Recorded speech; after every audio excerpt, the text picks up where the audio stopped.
John Wayne Gacy, la psychologie du clown tueur. Il s'appelait Pogo le clown. Il animait les goûters d'anniversaire des enfants de son quartier. Il maquillait son visage en blanc, peignait un large sourire rouge sur sa bouche, et faisait rire les petits.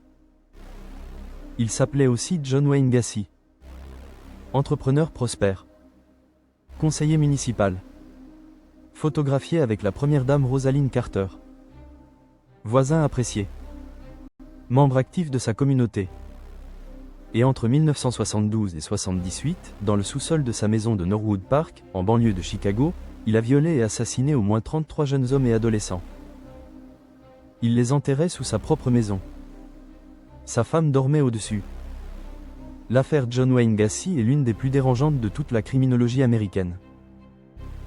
Pas seulement à cause du nombre de victimes. À cause de tout ce qu'elle révèle sur la capacité de l'esprit humain à maintenir deux vies en parallèle, et sur les failles d'une société qui n'a pas voulu voir.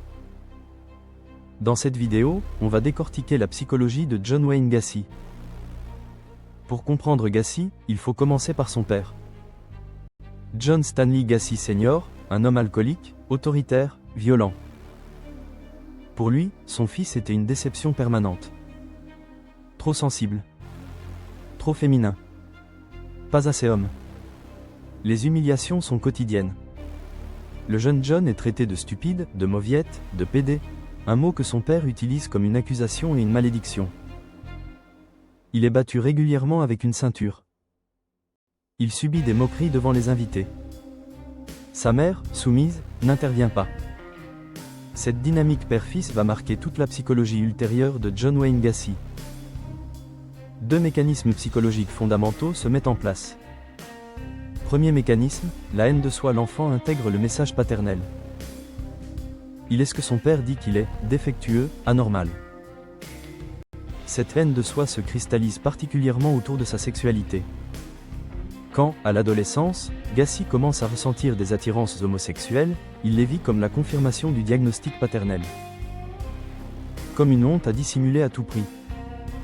Deuxième mécanisme, la surcompensation. Pour échapper à cette image de défectuosité, Gacy va construire une vie de surcompensation. Une vie de réussite ostentatoire. Une vie d'engagement communautaire visible. Une vie où chaque action publique sert à prouver qu'il est l'opposé de ce que son père disait. Cette tension entre la honte intime et la surcompensation publique va devenir le moteur central de toute sa psychologie. Et l'un des éléments clés qui rend son cas si particulier. John Wayne Gacy est l'un des cas les plus extrêmes documentés de ce que les psychologues appellent la dissociation comportementale, la capacité à mener deux vies parfaitement cloisonnées. La vie publique, le citoyen modèle Gacy se marie à 22 ans, puis se remarie après son divorce. Il a des enfants. Il devient entrepreneur, il dirige une entreprise de construction prospère. Il s'implique dans la communauté, il rejoint la chambre de commerce locale, devient capitaine d'une organisation civique, conseiller municipal de Norwood Park. Il anime les fêtes de la communauté déguisé en clown, Pogo le clown, son personnage qu'il a créé lui-même. Il se fait photographier en 1978 avec Rosalynn Carter, la première dame des États-Unis, lors d'une cérémonie officielle. Cette photo est célèbre, elle deviendra l'une des images les plus glaçantes de l'histoire criminelle américaine. La vie cachée, le prédateur en parallèle de cette vie publique, Gacy mène une vie cachée que personne ne soupçonne. Il drague de jeunes hommes, souvent des adolescents en situation de précarité, des fugueurs, des jeunes ouvriers de son entreprise.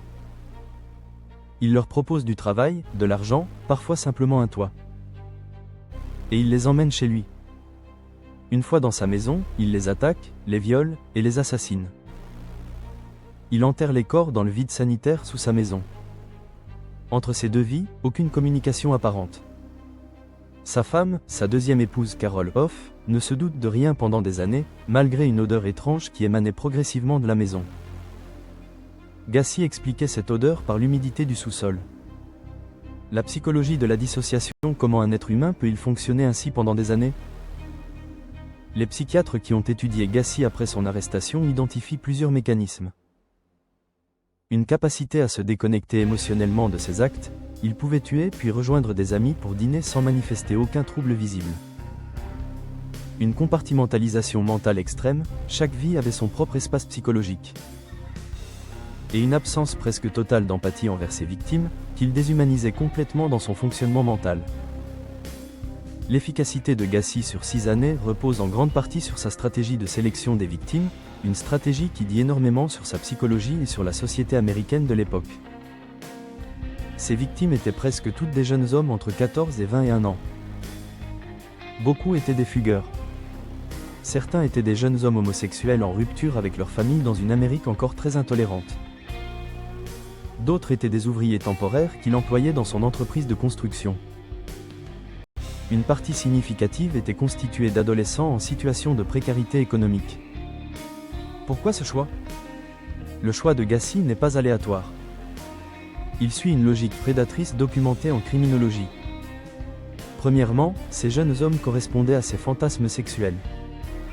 La dimension paraphilique de ces crimes, l'attirance pour des victimes spécifiques, est centrale dans son fonctionnement psychologique. Deuxièmement, et c'est crucial pour comprendre comment il a pu opérer si longtemps, ces victimes étaient socialement invisibles. Un fugueur de 16 ans dont la disparition est signalée à Chicago en 1975, dans une Amérique où des dizaines de milliers de jeunes fuguent chaque année, ne génère pas une enquête prioritaire. Un jeune homosexuel rejeté par sa famille n'a souvent personne pour signaler sa disparition. Un ouvrier temporaire payé en liquide qui ne se présente plus au travail n'éveille pas de soupçons immédiats. Gacy le savait. Il l'utilisait. La psychologie de la déshumanisation sur le plan psychologique, cette stratégie révèle quelque chose de plus profond que le simple calcul prédateur. Elle révèle la déshumanisation totale de ses victimes dans son fonctionnement mental. Pour Gacy, ces jeunes hommes n'étaient pas vraiment des personnes, ils étaient des objets de son fantasme, des éléments interchangeables au service de ses besoins. Cette déshumanisation est documentée par ses propres paroles lors des interrogatoires. Il parlait de ses victimes comme on parle de marchandises. Il avait du mal à se souvenir de leurs noms. Il ne pouvait souvent pas les distinguer les unes des autres dans ses souvenirs. Cette incapacité à percevoir les victimes comme des personnes pleines est l'un des marqueurs les plus fiables des personnalités psychopathiques sévères. L'une des questions les plus douloureuses de l'affaire Gacy est celle des signaux qui auraient dû, l'arrêter beaucoup plus tôt. Le premier viol documenté 1968. 10 ans avant son arrestation, en 1968, John Wayne Gacy est arrêté dans l'Iowa pour le viol d'un adolescent de 15 ans. Il est condamné à 10 ans de prison. Il en purge seulement 18 mois et est libéré sur parole en 1970. Ce premier passage par la justice aurait dû être un signal d'alerte permanent suivant Gacy pour le reste de sa vie. À l'époque, le système de suivi des délinquants sexuels n'était pas ce qu'il est aujourd'hui. Quand Gacy s'installe à Chicago après sa libération, son passé criminel disparaît progressivement de l'attention publique. Il refait sa vie. Il devient un citoyen apparemment respectable. Les plaintes et les disparitions signalées pendant les années où Gacy tue à Chicago, plusieurs incidents auraient pu déclencher une enquête. En 1975, un jeune homme s'échappe de chez lui après une agression. Il porte plainte. La plainte n'aboutit pas, la parole d'un jeune homme contre celle d'un entrepreneur respecté de la communauté. Plusieurs employés et connaissances de Gacy disparaissent sur cette période. Leurs familles, quand elles signalent les disparitions, sont souvent ignorées ou la police considère qu'il s'agit de fugues volontaires. Le poids des préjugés, une dimension troublante de l'affaire, et le rôle des préjugés homophobes de l'époque dans l'absence d'enquête. Les disparitions de jeunes hommes liés à la communauté gay de Chicago n'étaient pas traitées avec la même priorité que d'autres types de disparitions. Cette indifférence institutionnelle a directement contribué à l'impunité de Gacy pendant 6 ans. La chute de Gacy commence en décembre 1978. Un adolescent de 15 ans, Robert Piest, disparaît après avoir parlé à Gacy d'un travail potentiel. Cette fois, contrairement aux disparitions précédentes, la famille de Robert est très impliquée et la mère insiste auprès de la police. Les enquêteurs commencent à creuser sur Gacy. Ils découvrent son passé criminel. Ils interrogent son entourage. Ils obtiennent un mandat pour fouiller sa maison. Le 21 décembre 1978, dans le vide sanitaire sous la maison de Gacy à Norwood Park, ils découvrent l'horreur. Au total, 26 corps seront retrouvés sous la maison. 3 autres dans la propriété. Et 4 dans la rivière des Plaines, où Gacy avait commencé à jeter les corps quand le sous-sol était devenu plein. Au procès, qui s'ouvre en 1980, Gacy plaide la folie. Sa défense argue qu'il souffrait de multiples personnalités. Cette défense échoue. Les psychiatres de l'accusation établissent que Gacy était parfaitement conscient et responsable de ses actes. Il est condamné à mort pour 12 meurtres et à la prison à vie pour les autres. Il passera 14 ans dans le couloir de la mort à la prison de Menard, dans l'Illinois. Le 10 mai 1994, John Wayne Gacy est exécuté par injection létale. Ses derniers mots, selon les témoins, sont « Embrasse-moi le cul », une dernière manifestation de l'absence de remords qui avait caractérisé toute sa relation à ces crimes. L'affaire John Wayne Gacy nous laisse plusieurs leçons fondamentales que la criminologie continue à exploiter. D'abord, sur la dissociation comportementale. Gacy démontre qu'il est possible pour un être humain de mener deux vies parfaitement cloisonnées sur de longues périodes.